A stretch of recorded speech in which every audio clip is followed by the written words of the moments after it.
Good day, everyone. My name is Dr. Yakub, Wildlife Hospital, Abuja.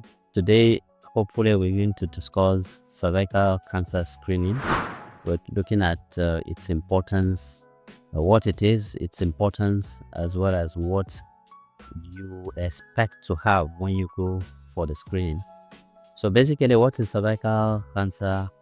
The name cervix or cervical literally means neck, and in this case, we mean neck of the uterus or the neck of the human womb. Now, there is this cancer that occurs in the uterus.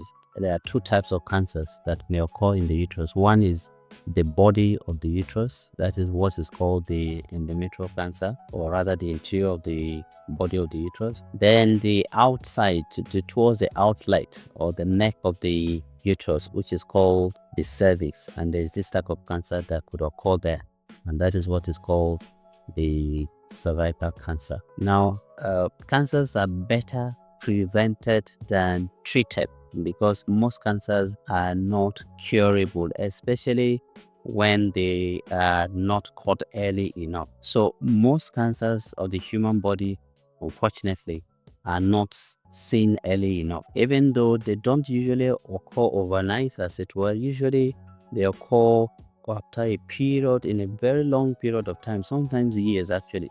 But because most cancers are not situated in places that are easily accessible to the medical examinations or medical investigation modalities, so most of the time we don't seem to get them early enough. The interesting thing about this cancer of the womb or neck of the womb or cervical cancer is the fact that the cancer or the cervix of the womb, it's actually easily accessible. So we can get to screen for it early enough, so that if for any reason a cancer is occurring there or it's beginning to occur there, we should be able to early enough identify it.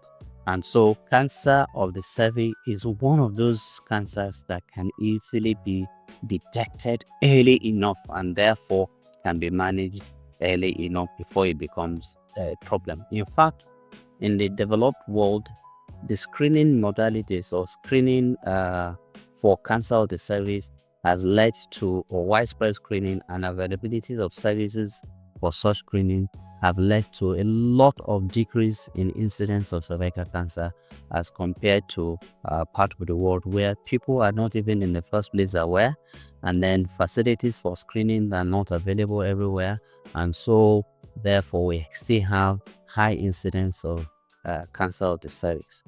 So it is important that we are aware that we should screen or make ourselves available for screening where the facilities are available, so that at least if for any reason we develop such abnormalities early enough, they can be detected.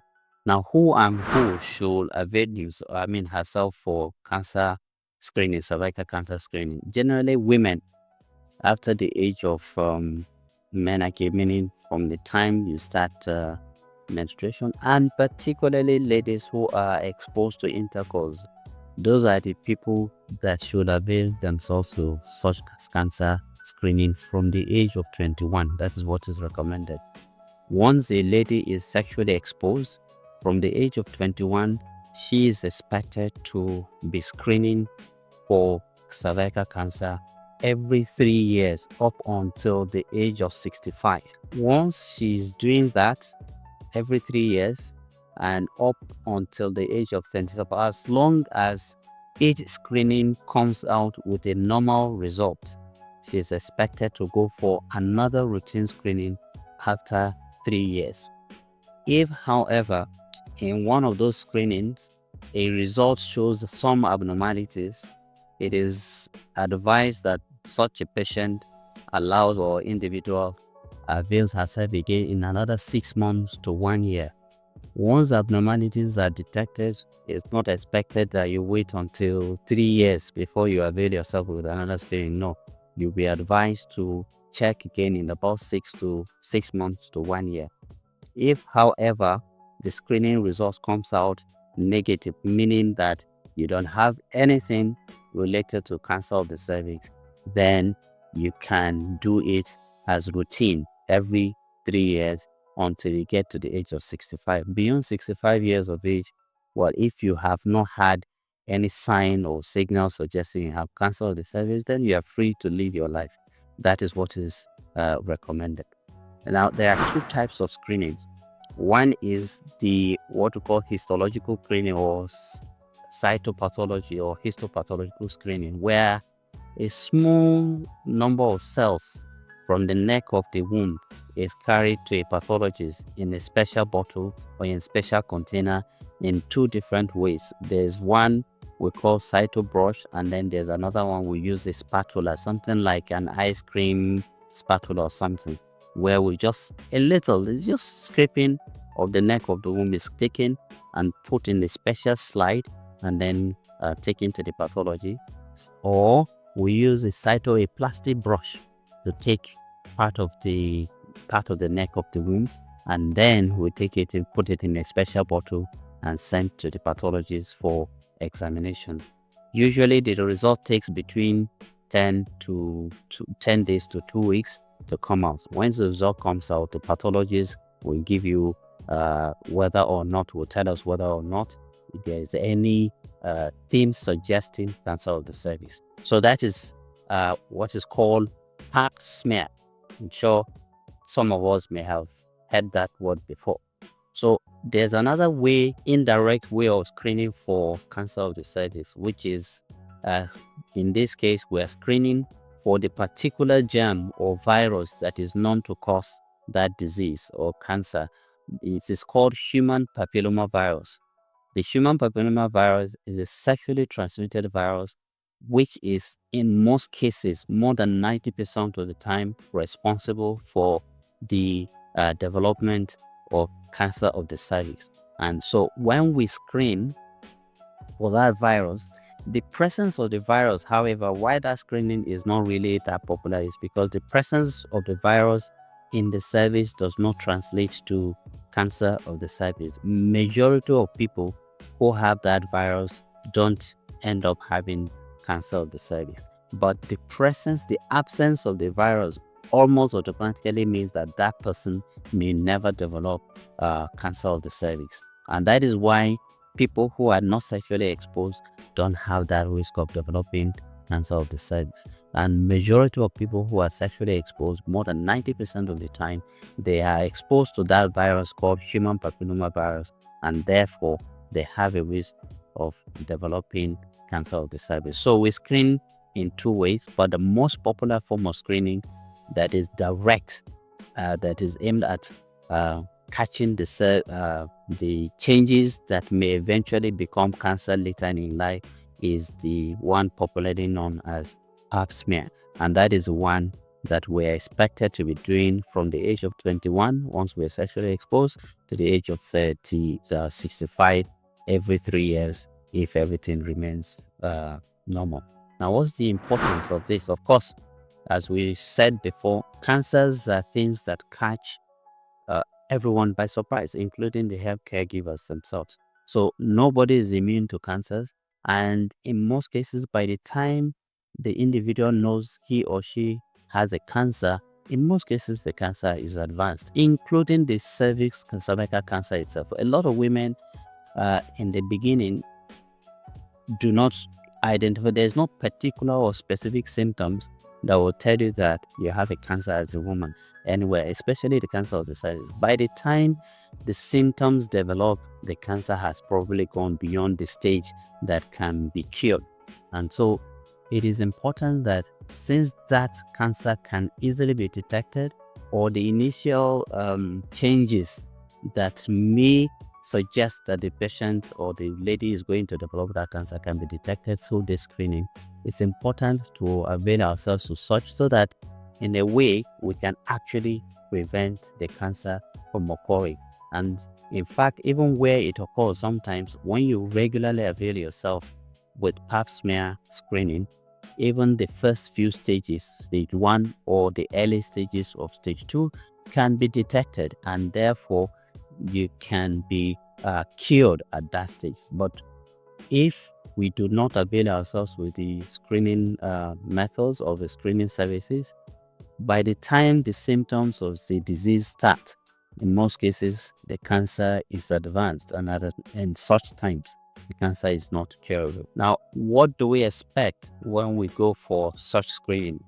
As I said before, the commonest easily available method of screening is the pap smear screening, and most centers, especially in Nigeria where we are, most hospitals can actually do the screening. And what is expected is the woman should expect that the screening is actually a bit invasive, because you're going to be uh, exposed to certain instrumentations.